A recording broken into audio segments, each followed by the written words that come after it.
Hello and welcome to the Foreign Press Podcast. I'm Alan Herrera. This podcast is an educational program brought to you by the Association of Foreign Press Correspondents in the United States. That's AFPC USA. This episode has been produced in partnership with the Hinrich Foundation. AFPC USA is solely responsible for the content of this episode. U.S. President Donald Trump's return to office could mean a transatlantic trade war, and Europe is bracing for impact. With tariffs of up to 20% on all imports into the U.S., the EU faces a serious economic threat. European leaders say that they're better prepared this time, but political instability and economic slowdowns put them in a weaker position than before. And while Trump previously focused his trade wars on Canada, Mexico, China, and the BRICS nations, EU officials and business leaders now feel that they are firmly in his crosshairs. During his first term, Trump imposed 25% tariffs on European steel and 10% on aluminum. Now he's vowing to go even further, proposing blanket tariffs of 10% to 20% on all U.S. imports. For export-reliant Europe, the stakes are high. So the question is, will diplomacy prevail, or will we see retaliatory tariffs in a fractured global economy? Today we're joined by Keith Rockwell, the Senior Research Fellow at the Hinrich Foundation and former WTO spokesperson, to break down this issue and offer insight into how a second Trump presidency will impact these vital ties. Stay tuned. Keith, it's such a pleasure to have you here with me. I look forward to an engaging talk about your latest round of research. This one focused on, the trade relationship, both within and outside of the European Union and all of that, and how it's connected to the US and everything with Trump right now. So thank you for being here. I appreciate it. Alan, it's great to be back with you. Thank you for having me, and look forward to our conversation. Wonderful, wonderful. I'd like to start by, how do I put this? So the newly inaugurated President of the United States, Donald Trump, is currently threatening countries with tariffs to, quite frankly, get them to do whatever he wants. Right, so he's putting multiple countries in a position. We saw something just 2 days ago with Colombia, for example. Now, in terms of the EU, over the course of just my own research, reading your stuff, I found it very interesting that you mentioned, for instance, that the EU is very export heavy, right? It's a very export-heavy environment, so all of this spells a lot of trouble, and it's a very delicate balance. So I'd love to know, Keith, what specific steps have European leaders taken to prepare for potential Trump 2.0 tariffs? And could you just tell us a little bit more for the journalists, of course, who are listening to us? Could you elaborate on this whole thing about carrots and sticks? And how this might play out in transatlantic trade negotiations? Yes, I'd be very happy to. Let me start by putting it into a context. The U.S. and the European Union have the most broad and deep economic relationship of any two trading partners in the world.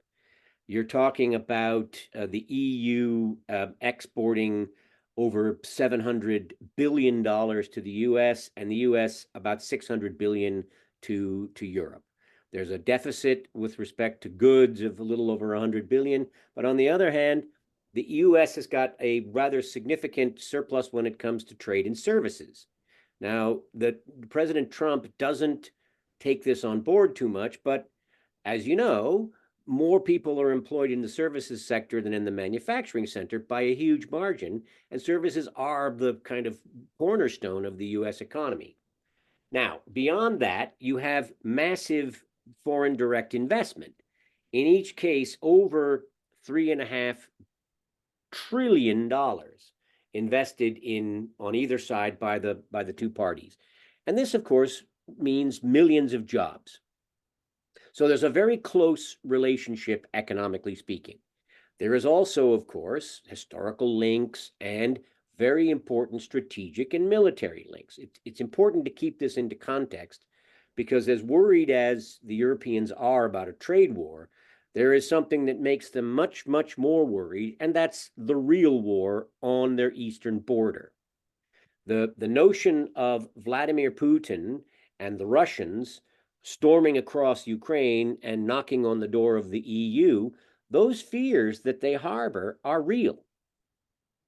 Remember that the Baltic republics, Lithuania, Latvia, Estonia, they were part of the Soviet Union. They were basically annexed by the Soviet Union. I think it was in 1940, and they have memories of this. Poland, very deep fears about what might come next, and Poland, of course, is right on the border with Ukraine. So all of this has created quite a lot of tension. Now, beyond that, you're looking at an environment now which is quite tenuous. The economy in Europe is not good. The political situation is volatile. If you look, for example, at the most important economy in Europe, Germany, they've essentially been in recession for 2 years. And they have had their concerns about immigration. There have been some violent attacks committed by immigrants. And this has given rise to extreme right-wing parties, including Alternative for Deutschland, Alternative for Germany, which is polling number 2. There'll be an election, a federal election, to determine the government next month. I think it's on the 23rd of February. And the AfD is poised to take a very big chunk of the vote. Now, you have a similar situation in France with Marine Le Pen and the Rally for the Republic, or the national rally, I think is what it's called in English. I think it's the National Front. The National No, Front. it's changed its name. It was the National Front. Ah, I think in Anglais it's le Assemblée Nationale. I think that's what it is. Anyway, no, it's the well, never mind. It's the National Rally. The positions haven't changed much. They're very much the same. Anti-immigrant, skeptical of EU. They are very down on green measures. These right-wing parties, whatever country they're in Europe, share similar philosophies about this, and many of them have sympathy for Mr. Putin. Okay, so that's the backdrop. Now, against this, there is a dependency on the United States, certainly for security, but also for trade. And there's not a lot of alternatives right now, because there's also many of the same worries that there are in the US about China just overwhelming the entire manufacturing base are being held in Germany as well, and also in other countries in Europe. The German car industry, you see, the model around which the German economy, and really all of Europe was based was the combustion engine automobile. And the way in which businesses worked, large manufacturing companies partnered with very big commercial banks, and they operated through bank loans. There is a fragmented financial system in Europe. They do not have the kinds of venture capital that you have in the US. So you don't see startups. And we can get into that as well. So that's the situation. Now, what are they doing? You know that we've seen this before. There was in 2018 action taken by Donald Trump against imports of steel and aluminum. He slapped a 25% import duty on all steel coming into the US and a 10% on aluminum. Well, the EU responded almost immediately. Within a very short time, they had hammered US imports with almost $5 billion worth of duties. They were on motorcycles, they were on Kentucky bourbon, they were on motorboats, some agricultural products. And some of these industries have not yet bounced back from that. Hmm. So you've got, I mean, this is something that they've done already. They know how to target key sectors which are represented by key politicians, and they know how to squeeze those constituents until they squeal. So they have also developed something they call the it's kind of an awkward name, but it's called the anti-coercion instrument. It sounds like something you might see in Marathon Man or something like that, but It it's sounds like it, yes.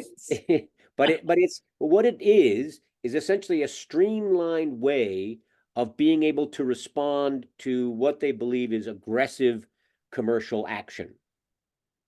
It Hmm. was originally designed with the Chinese in mind, but also with Donald Trump in mind. Now, the EU is probably the most multilaterally focused big economic player in the world today. And their go-to system for resolving disputes had been the dispute settlement system of the World Trade Organization. But now that that dispute settlement system has been essentially neutered, uh, because in Trump 1, the jurists for the appellate body were the reappointment was blocked, meaning that you no longer can appeal because there's not any jurists serving in the appellate body. And because the way the agreement is written, all countries have the right to appeal, those people who may lose the case, the dispute settlement case at the first stage, have the right to appeal, and they can simply appeal into the void and the case becomes paralyzed. So they saw that this was not going to be fixed anytime soon. And by the way, the Biden administration left things as they were. A lot of the trade tension stoked by Donald Trump, the Biden administration did nothing to alleviate them. Well, I shouldn't say nothing, but they did little. Hmm. And that brings me to the first flashpoint that's coming up. When the Trump administration slapped these duties on EU exports of steel and aluminum, and the EU responded, um, the Biden administration came in and cut a deal with the EU. They lifted the tariffs. They kept in place, there was a quota. If the EU exports exceeded the quota of whatever it was, million tons, they would pay a duty over that quota. And EU exporters are paying about $300 million a year in out of quota duties, as it's called, without getting too technical. But other than that, the tariffs were largely lifted. What they tried to do was broker a broader steel agreement based on, like a lot of the things the Biden administration did. They wanted it to be based on everything. They wanted it to be a green steel and a pro-market steel. They wanted to keep China out while promoting clean technologies. They wanted to do all of these things. And what happened was the EU said, okay, fine, but here's the problem. We have our own way of dealing with carbon emissions. It's called the Carbon Border Adjustment Mechanism. Without getting too much into that, it's a tax that they will begin applying next year to imports of certain products, including steel, aluminum, chemicals, hydrogen, polluting products, and they will levy the duty on those products based on the carbon footprint that their production process leaves. Are you following me on this? It's a little tricky, but all of this is relevant because the Biden in the US, they don't have any interest at all in a carbon pricing system. Hmm. I think there's some, well, in some states they do, California and Washington, and some eastern states they do. They do. They see this as a way to address negative externalities, they're called, the process of polluting, and make the polluter pay for what they have done in terms of spoiling the environment. Well, the US said no. So they said, why don't you just do this? Why don't we just keep Chinese steel out of your market? And the EU said, but that's a violation of WTO rules. And the Biden administration didn't really care. So there's a truce in place. It will expire at the end of March. And what happens then will be very, very interesting. Um, like I said, the EU has this anti-coercion instrument, and they've already put together their hit list. It's one of the most closely guarded secrets in Brussels, but there's a lengthy list of US products that will get hit with duties the second the US slaps tariffs on the EU, which may explain why it is that the US has not specifically pointed. They have in the past, the president has said things about the EU, but it's not, they haven't sort of in a more formal way said they're targeting the EU in the way they have, for example, for Canada, Mexico, and China. And perhaps it's because the EU has been preparing this. Some journalists call it the trade bazooka. The EU officials don't like that, but that's it's a blunt instrument to respond right away, and then negotiate an outcome while both sides have got products that are facing swinging duties. So keep an eye on that. Keep an eye on this CBAM thing, this border tax, which will be applied as an environmental measure, and keep an eye on another thing, which is the EU's regulatory might when it comes to tech. US has no federal regulations to speak of with respect to big tech. They don't have federal data privacy. They don't have any kind of serious markets concentration when it comes to platforms. When Lena Khan was at the Federal Trade Commission, she began to target this, but there's no congressionally mandated pathway for dealing with regulating big tech. California has its own laws, and they tend to be the ones that are followed, but it's not like the EU.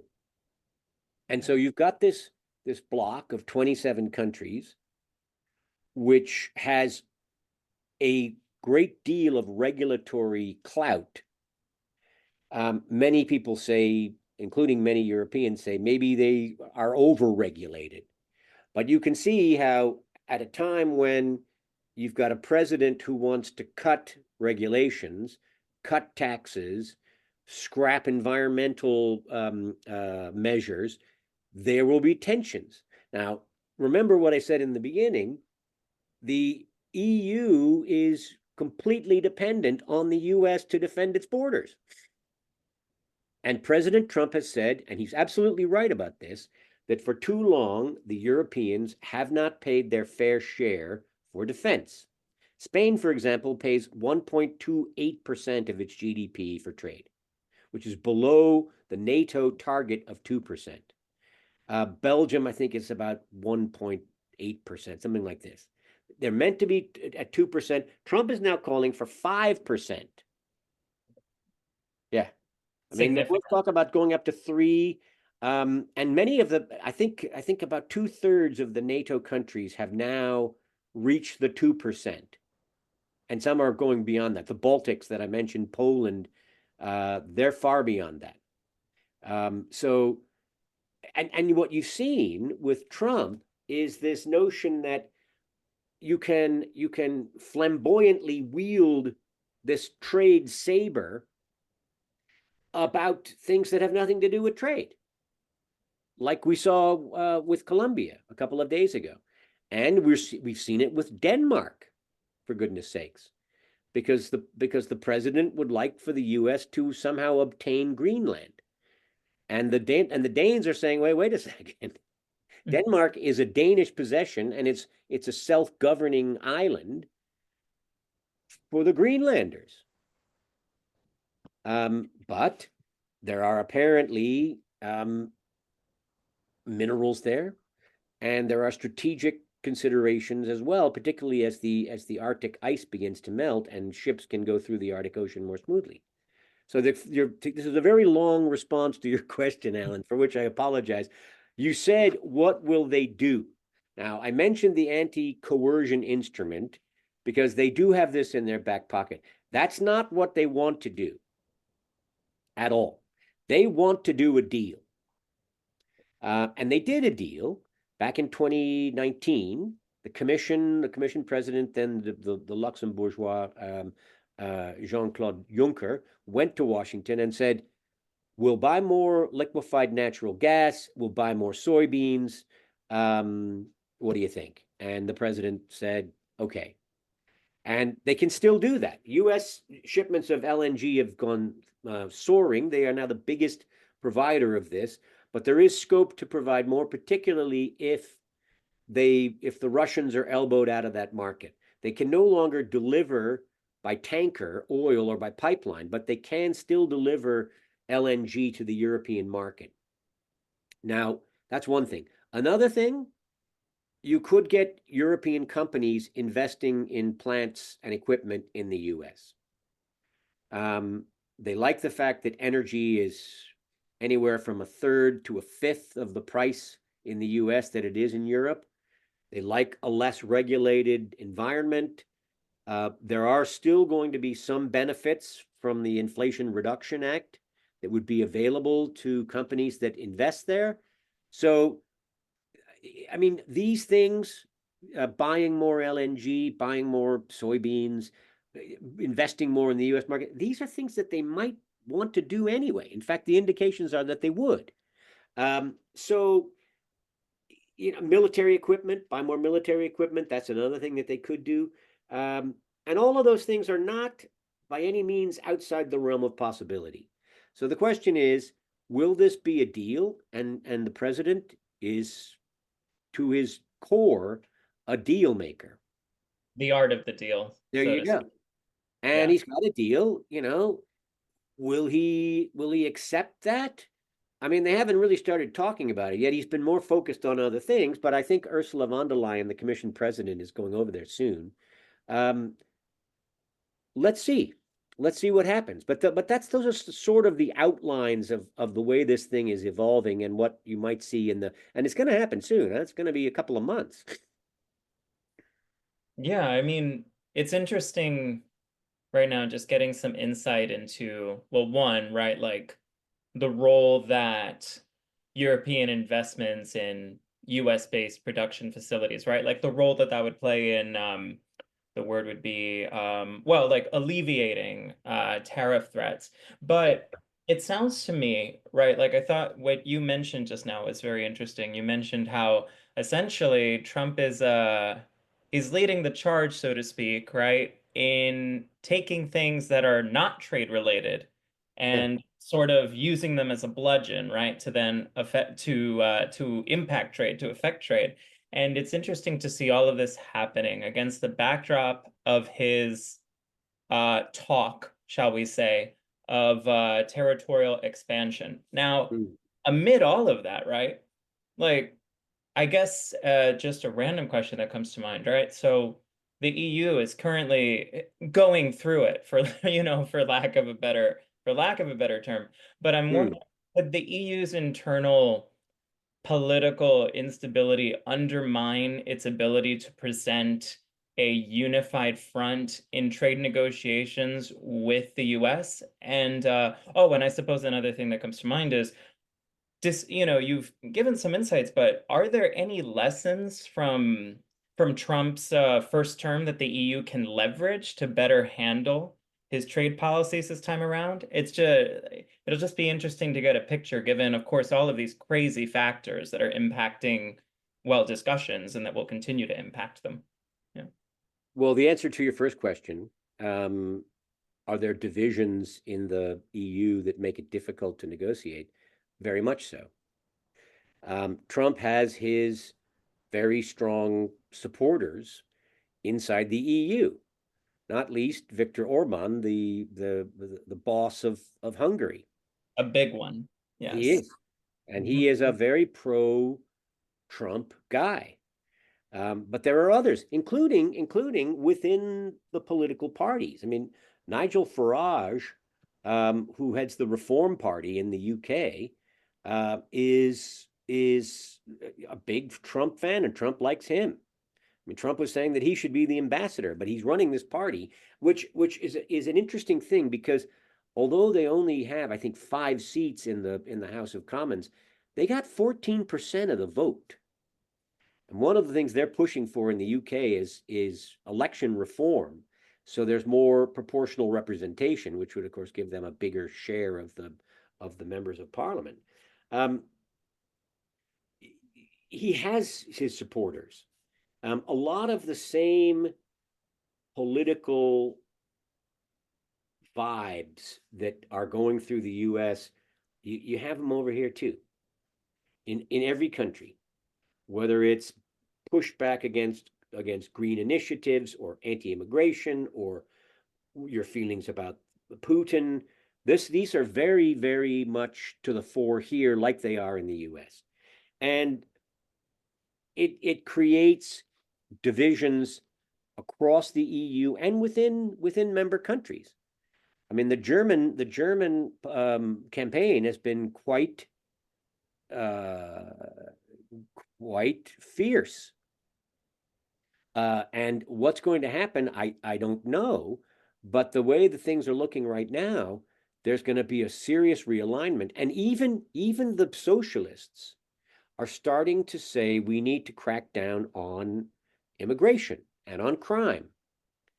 It may be that the overall crime figures are low, but when you have a widely publicized horrific attack like they've had in Germany, people get very nervous and they want the government to protect them and to respond. And so that's one of the things that's happening. And unfortunately, this can give rise to extreme elements. And we're seeing that in Germany, but elsewhere too. To the extent that they're talking about not just immigration from outside the EU, but even internal EU immigration and internal EU trade. It is, well, this is, how do I put this? It's fascinating, right? Because what we're seeing is this ripple effect, I suppose we can call it, right? This ripple effect that's crossing borders. It's absolutely crossing borders.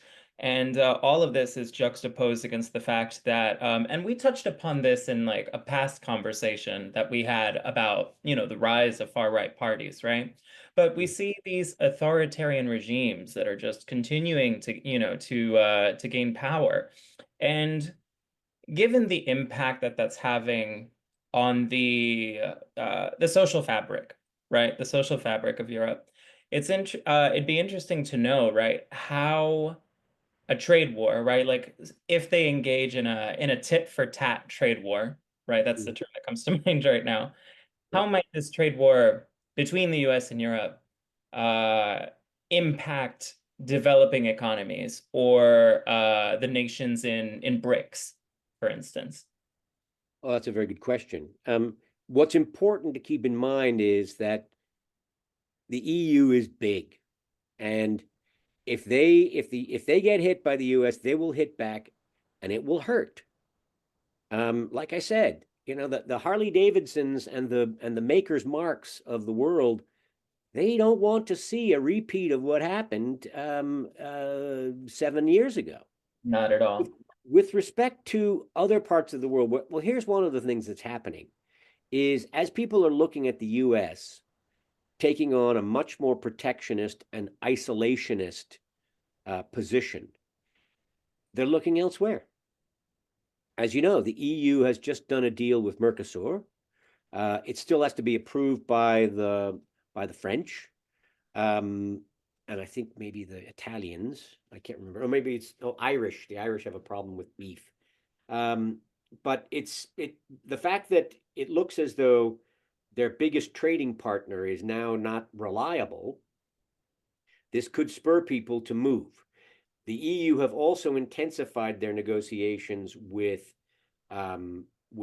Malaysia. They've done a deal with Mexico.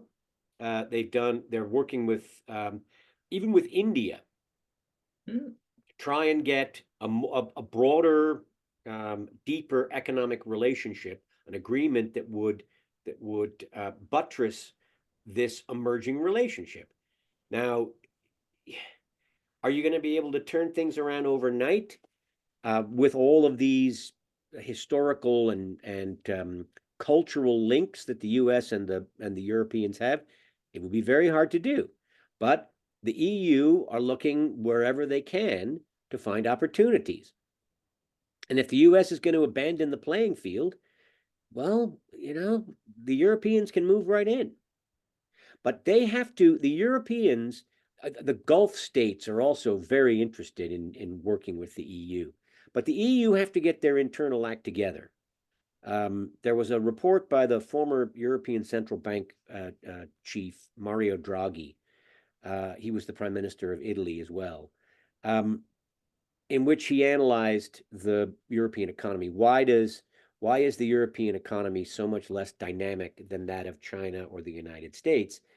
And we talked about this a little bit before. The structure of the economy is outdated, and it's not supple. It's not nimble. You get some really bright kid in Milano or in Frankfurt or in Amsterdam who in his garage or in the back shed comes up with some fantastic, new breakthrough. Where does he go? It's hard to get access to finance. And then if the company starts to take off, once it gets to be big, regulation pins it down. They're trying to address this. I saw a statistic yesterday or 2 days ago which said they want to cut paperwork, the amount of time it takes to do paperwork by by over a third for smaller companies and by about a quarter for bigger companies. And Madame von der Leyen has made clear she wants to move on this. But they need to do a couple of things. They need to pare back the red tape. This is not to say that all regulation is bad. Um, again, this is something that in the United States we have an argument about, regulate or not regulate. Well, what about smart regulating?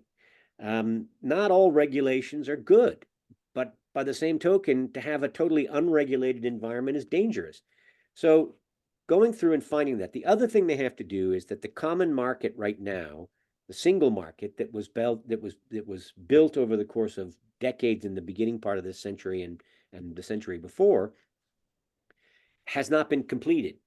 And where it is continuing to be fragmented are two critical areas: finance and energy, which in this day and age are, for example, for the tech industry, the lifeblood of these companies. And if the EU, there's only, of the top 50 tech companies in the world, only 4 are European.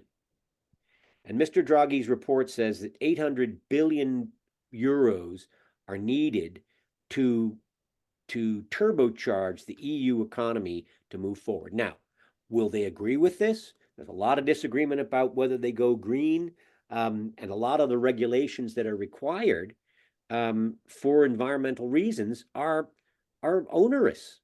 I mean, you have to say that. So how do they hit the sweet spot? How do they retain necessary environmental regulation, necessary safety regulations, without overly burdening, particularly smaller entrepreneurs that are really the lifeblood of any economy? And if they can't do that, they're going to continue to lag behind, and they're going to be right now. This is important. Europe is in a much weaker position dealing with Donald Trump than it was in 2018. Absolutely. Yes. No, I would agree with that. And again, this goes back to, well, again, right, we've spoken about the ongoing Ukraine war and, all these other little factors, but especially going back to our prior conversation, just, about the rise of these far-right parties and extremist politics. Trump has successfully allowed those same politics, right, to take hold of the American electorate. And that is happening. It has happened and continues to happen, right? It's happening on the other side of the pond. Yeah. And speaking as a journalist, right, speaking as a member of the media, we've already seen the impact of misinformation and disinformation and how that impacted the American electorate. And I see, based on everything that you're saying, right, I see no reason why, and I mean, in truth, we have seen this already, but I see no reason why it wouldn't continue. I should say that there will be more misinformation and disinformation to suit uh, to suit certain aims in regard to, in regard to this trade war. Not to say that Europe isn't, suffering, right, in multiple ways that are impacting this trade relationship or weakening it, but it'll be interesting to see, right, just how the conversation will continue to evolve when people just can't agree on, on the same facts. Yeah, well, I agree with you. I mean, I'm going to sound like the old fogey that I am by saying this, but I mean, social media has a lot to do with this. Yes. You know, and the problem, I mean, social media is fine, insofar as it's a way to get information out, but the problem with it that I see is that everyone has their own channel and everyone gets into their own echo chamber where they repeat the same views and prejudices that they have heard, and this just reinforces what they're saying. You don't have a cross fertilization of ideas and arguments and discussions. And this is in the United States, it happens at universities. You can't have arguments in many classrooms because you'll be ostracized. And I said, gee whiz, when I was in college, back in the Paleozoic era, um, a lot of the things I learned, the most important things I learned were arguing with my pals in the pub, about whatever it was. In those days, we argued about everything, but we had a very different world in the late 70s. But that kind of exchange of views, and every once in a while when you do this, you'll hear somebody who has a different view say something, and you'll say, I never thought of that actually. Maybe he's right. Maybe he has a point. And unless you can start to have conversations like that, where you can sit down, and it doesn't matter if have different points of view, if you can't exchange these views in a respectful way over a beer or a coffee or whatever it is, In a then healthy environment of some yeah, kind. yeah. Well, you're not going to see what the other person is thinking and feeling. And I think there's just a total lack of empathy, and it's here too, and there. Um, and it's and people are afraid, and you see this a lot in the whole immigration question. And if you can stoke this with misinformation, you get people very good, decent people become afraid. And when that happens, people are ripe for manipulation. So then naturally it would it creates the again, right, I guess, right, this term, right, fertilization, right? Instead of instead of fostering an environment that's based on healthy discourse, Yeah. we end up with this. We end up where in a situation where, as we see right now, right, this back and forth, right, between the EU and with Trump, and also like what happened with Colombia a couple of days ago, right? Yeah. It feels like a saga, right, that plays out in the newspapers. Yeah.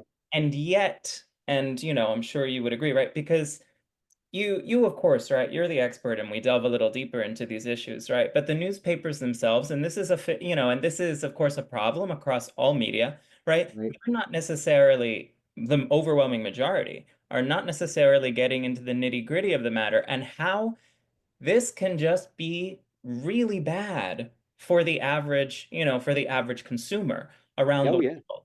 And yeah, and it gets I'd love to hear your response to that, but I mean it brings to mind something that you mentioned over the course of your research. You mentioned how, of course, he's a deal maker. Trump is a deal maker. But how do you interpret, again, this is something that comes to mind right now. How do you interpret his past actions in trade policy? You said, I think a term that you used was how his bark, right, can be worse than his bite, right? So would you say that his bark truly does outweigh his bite? Well, he's also shown that he has no hesitation about slapping tariffs on products. I Hmm. mean, well, something like $350 billion worth of Chinese exports were hit. And those tariffs are still in place. In fact, Biden added to the total. Yes. Um, he didn't remove any of them. And the tariffs on steel and aluminum, like I say, I mean, that they never got a deal with the Biden administration. Brussels and Washington never really reached a deal. They had a truce, but not a deal. which I found surprising, Yeah. which Yeah. I mean, you'd be surprised how much tension there was with the Biden administration I mean, what you had, the Biden administration was just anti-trade. Um, you know, US's trade as a share of US GDP is declining. It's a little under a quarter of the GDP right now. Um, but interestingly, this will turn around eventually, maybe a couple of decades. But you get AOC saying a pro-trade thing about Colombia. This is going to make your cup of coffee and your flowers for your Valentine more expensive, which of course is completely true. yes, that I did. Completely true. Yeah. But but people, for whatever reason, don't want to believe that. But there, having her say this, I said, way to go. Get that point across. I'm not sure that her constituency is necessarily a pro-trade constituency, but when you see that, I mean, things like coffee and flowers are things that people can relate to. Well, the price of eggs doomed the Democrats in the last election, didn't it? It did. I mean, and I say that as somebody who saw $13 eggs the other day. So, Really? Wow. yes, yes. Well, I live in Switzerland, so everything everything seems exorbitantly Yes, priced. I But remember from my time in Switzerland. Yes. But it's a beautiful place. It's a great country. A lot of things about it I really like, but it's not for the fiscally faint of heart. no, no. And I mean, you're right though that your point about like eggs and grocery prices, right? How this impacted the last election. But all of that, right? It's interconnected, right? I mean, that's the general theme here, right? It's all interconnected to this larger trade Yeah. issue. Like none of this, from what we see, from what has happened just in the last week and what will continue to happen. Because I mean, even now, right? We're talking, and yet this whole thing is developing, right, as we speak. It's going to keep happening. But none of this, based on just your expertise and from what I read, is actually going to bring the price of groceries down, right? No, It's no. going to just contribute to a more disenchanted and frustrated, American electorate. And it'll be interesting to see how this does or doesn't impact, or doesn't impact Trump, over the coming months and over the coming years. It's the kind of thing where, um, well, you could say that it's incumbent on the subject of the EU. It's incumbent they bolster their what's the word here? Their economic and political unity to better withstand external pressures, Yeah, right? Like yeah, these US tariffs. yeah. But, if you look at the difficulties we have in the states between various states and how they disagree, imagine if they were all different countries like you have in the EU. Um, I Certainly mean, feels like they're different yeah. countries. I Yeah. mean, the big difference is sometimes it does seem like that. Yes, that's true. The difference, though, is that over here, you've had wars that killed tens of millions of people. Um, and people, the whole reason we have the European Union is so that France and Germany wouldn't go to war every 30 years. Mhm. After having had four of those wars over the period of, I don't know, a century, they said, we have to stop this. We can't do this. And they did. And they did. And on that level, it's been a tremendous success. But the problem is, of course, it involves surrendering a bit of sovereignty, and it involves a collective mission. And that means you need to compromise. It means you need to sacrifice for the common good. And that's a concept that is not widely embraced these days. I was about to say, yeah, like essentially there's this juxtaposition between you have one man who is really ushering in, right, this I guess this isolationist era, right, of just general US policy, and you see how that's impacting trade, and it's very protectionist. But I suppose, right, how you what you mentioned just now about a collective, right? I see how there's this very individualistic mindset Yeah, versus this collective mindset. And from my vantage point, right, I see that if we go back, right, to World War II, for example, right, Europe is leveled, right? right. The US comes out ahead. We have things like, the Marshall Plan, and then the US becomes the manufacturing capital. And as a result, and this of course leads into the American dream and all of the other issues that we've had, since then, Yep, people are yep, again very disenchanted. yep, We have this situation, right, where essentially the American people, they do not know that struggle. They do not know what it's like to have so much war and death on your yeah, soil, and they don't know how, again, a framework like the EU would need to exist, or why this regulatory framework, this wider regulatory framework, yeah, it has developed in response to yeah, these struggles. Yeah.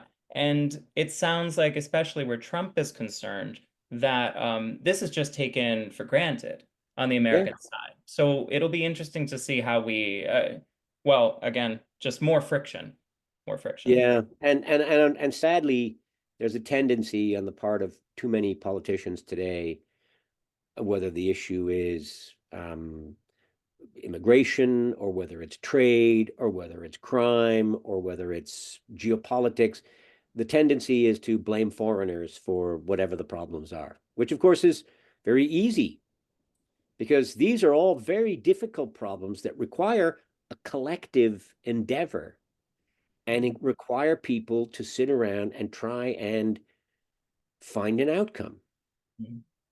that is satisfactory to everybody. And that takes hard work. It does. Scapegoating is easier. Yeah, scapegoat, yeah. And these people don't vote in elections. So hey, you know, they may not like it, but they're not going to punish you at the ballot box. So it's a worrisome thing, as a foreigner in another country, I'm very much aware of what it is to be an immigrant. Uh, Hmm. Obviously it's a very easy situation for me, but still, you realize that thanks to policies that make it that are welcoming, you have a chance to contribute. And that's something that many people accept and support. But I'm not sure that that's filtering through to the wider population. It doesn't seem to be the case, because if it did, well, I suppose you could say that society would be, in a larger sense, right, would feel like something that would be easier to navigate, right? We're existing in this culture of confusion. People are confused and they're seeking, much easier answers than actually exist. And then we end up with this current issue, right? With trade. Um, And you I've know re what? It's the same issue. If you look at all of the other things, it's whether it's immigration or whether it's crime or whether it's geopolitics, trade, it's blame external forces. it's easiest. Yeah. Yeah. Instead of saying, hey, the education system, the healthcare system, the immigration system, right on down the list, these things need to be fixed. But it's not like people haven't given it a shot. For decades, these have been problems, and people are not finding solutions. So blame it on the foreigners. And unfortunately, again, it leads to the cultivation of this environment that in the end isn't exactly going to help costs go down. And Oh, it's no, and it's going to just it's going to inflame hostilities. And to have this happening again, right, against this backdrop of Trump's desire for territorial expansion, it's very scary, yeah. because it's not like Panama, for example, right? It's not like Panama doesn't have relationships with the EU. It's not like, and that's just like, one example, but I find it interesting how the Panama Canal, Yeah. right now is this well, he sees it, right, as a bargaining chip, I suppose, right? Like something that he can just take. And that's not me inserting my opinion. This is just, it's general, it's a fact from the things that he has said and the things that his administration has, members of his administration have said. Um, but none of this exists in a vacuum. And No. it doesn't. And I don't see any way that we can move forward. Not, certainly from my own point of view, and certainly after reading your research, I don't see how we can move forward when we have so many multifaceted threats coming at I this agree. time. I agree. And I think this is an opportunity for opposition parties to think very clearly about how they want to approach the future and to try and go about things in a constructive way. I mean, that sounds so simple, but it seems, it's boring.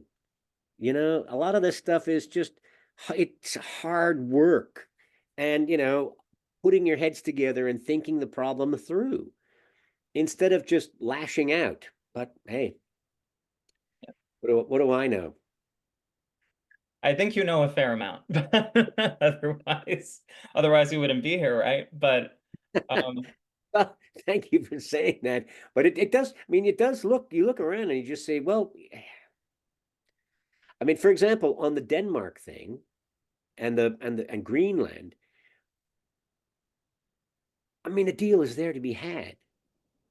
If what Donald Trump wants is enhanced access to the rare earths and other critical raw materials, he can get that. If does he want another military base there or a bigger military base, he can probably get that too. I mean, I don't think that that's if that's what he wants. And is he starting out with an absolutist position whereby he will then say, okay, I came out of this with a new naval base or a new Air Force base, plus enhanced access to whatever the minerals are that they want to extract from Greenland. He can probably do that. And you know what? I don't think there'd be any pushback at all from either the Greenlanders or from the Danes. But is that what he wants? Or is this a question of manifest destiny? mm, there's the word. Yeah, there's the word. And it's it's of course it's fascinating, but it is also frightening to consider because at the end of the day, we're talking about people's lives being at Yeah, stake. In we are. addition to, yeah, like their livelihoods, right? Of Yeah, course, right? But above all their lives, um, it's there appears to be, and this is just the general trends that I've seen in your research overall, right? But there just is, and I think that this is a theme here, right? Just a lack of appreciation for why the system is the way it is, right? And why we're able to even have these transatlantic trade relationships, right? Or why there's even some kind of cooperation. yeah. Uh, yeah. So it'll be Well, like interesting. I say, I mean, it's the multilateral system, whether it's the WTO or the UN or the World Bank or the IMF, WHO, all of these organizations are in trouble because the chief benefactor of those organizations has traditionally been the United States, and the US has concerns about these organizations. And you know what? These are not thoroughly illegitimate concerns. But the question is, do you want to fix it or do you want to jettison it?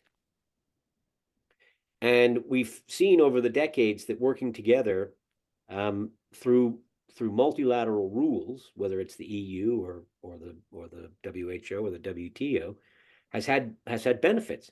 Have there been drawbacks as well? You bet, you bet. Fix them. That's hard to do. Remarkably so. I think that this is a great note to end on. You've certainly given me a lot to think about. I thank you for this very educational and insightful back and forth. And I hope that whoever is listening to us today, especially the foreign journalists that my organization represents, I hope that they take this to heart, and I hope that this will help them improve their reporting. So thank you, Keith. I really value your expertise. Alan, it's been a real pleasure. Thank you for taking the time to talk with me.